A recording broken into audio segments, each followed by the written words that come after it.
Sit back. Good day, eh? This is welcome to the Super Good Camping Podcast. We're here at the Hamilton Adventure Expo, and I'm flying solo today. So, my name is Tim. I'm from supergoodcamping.com. I'm here because we're on a mission to inspire other people to get outside and enjoy camping adventures such as we have as a family. Today's guest is Will from Bowman Gear. Welcome, welcome, welcome. Thanks for having me. This is day 2 of the show. How has it been for you? It's been pretty busy. Yesterday was good. It was a nice steady pace. I didn't feel like we were getting too overwhelmed at any one point, but there was a lot of interest, a lot of people coming by. Successful day. Sweet. And you've been making stuff for this show for how many months? This probably takes about 2.5 months to get all the bags prepped and everything like that. And we have a 2-week period where my work shuts down, so that's really like much time where it's like in the shop every day. I think my wife was actually helping me this year. I made a little extension table for the work area, so she was helping me cut fabric, and we ended up being a week ahead of schedule. Surprising. Welcome. Yes, no kidding. Yeah. Ahead of schedule at any time is always a good thing. It was a bonus for sure. Excellent. So tell me about some of the bags, some of the gear that you make. So we do a lot of different. I do a lot of custom work. I have some specific designs that are my own, and they're very duplicatable. I can make them again. Like over and over. Yep. Yeah. So they got the Rio, which has been super popular this year.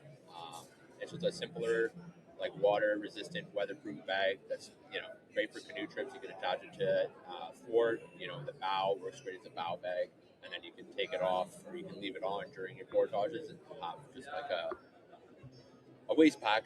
You can attach it to the your backpack, waist belt, and stuff like that. So it's been pretty handy, I found, and it seems to be pretty popular. And then we have the Sentry, which is a little like field wallet. It's a nice simple thing to keep a fire kit in or first aid kit, anything like that. Perfect. Cool. So again, full disclosure, I own a handful of Will's gear. I've got a Tortuga pack.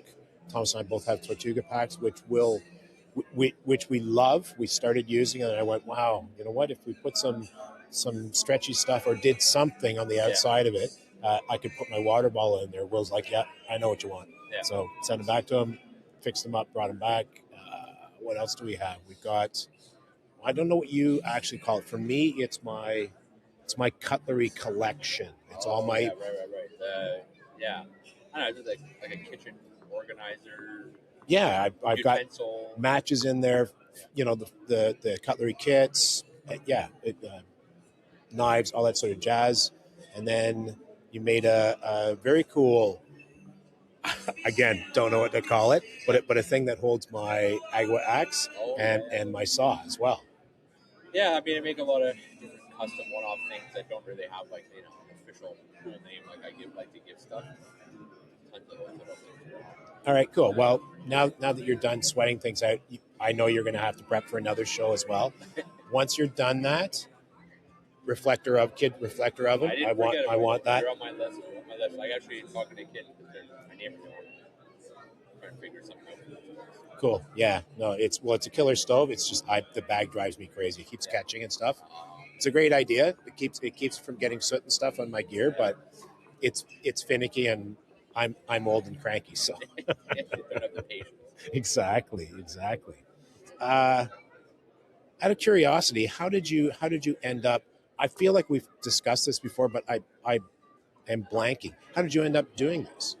So I just sort of got given a sewing machine from my aunt, just sort of a domestic machine, and I wanted to play around, maybe doing some repairs on gear, repairs on clothes, maybe try making a few little pouches, and I just really fell in love with making gear, and I turned out to have a little bit of like a knack for it, and after some coercion from people that thought I should be selling it, I kind of came up with Bowman Gear, and I really wanted to make backpacks, and that's where the passion is. So I'm hoping to get back into more backpacks as I get time.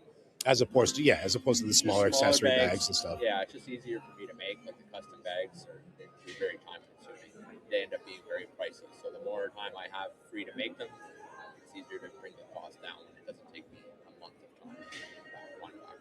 Yeah, because it's not your full-time job; it's your No. full-time second job. Yeah, it's my full-time evening and weekend passion project. Yeah. Gotta, pay the bills as well. So. Yep, I hear you. So in paying the bills or having money to take some well-deserved time off, what have you been up to? What do you got planned? Well, the past year we did a big 7-day trip in Algonquin for ice out, which is one of those years where you had your fingers crossed. When is it? Yeah, well, you're booked. You're booked in, and it's like May 3rd next week, and they haven't. But it opened up like on the days before, and we had a great trip. Not quite as much fishing because we went for something a little more adventurous as far as like distance portages go. I had a great trip in French River with my wife, and we went back to Algonquin with my friend in the fall last year. This year, I think we're going to do a shorter trip in May, try and do something longer in the fall. Maybe go up, maybe Wabakimi. Oh, we haven't started. My friend was like, "Oh, it's time to start planning for May," and I'm like, "Let's talk about this in February." Like, yes, it is. I got this show I got to do, so that's where all my focus is. Yeah, I hear you. Well, there's two booths just over here that can help you all out with the Wabakimi stuff. You should, or at least grab a bunch of pamphlets and stuff and contact info so you can back and forth. I think I'd take the train up or something. I don't know. We're gonna do something a little bigger this fall. We haven't decided. Sweet, man. Well, I'm glad to hear you're getting out. And like ice out, so that's fine because you're just ahead of bug season. Yeah, that's why we started going early. We used to do around the May 2-4 weekend, which was popular, and then I was like, you know what?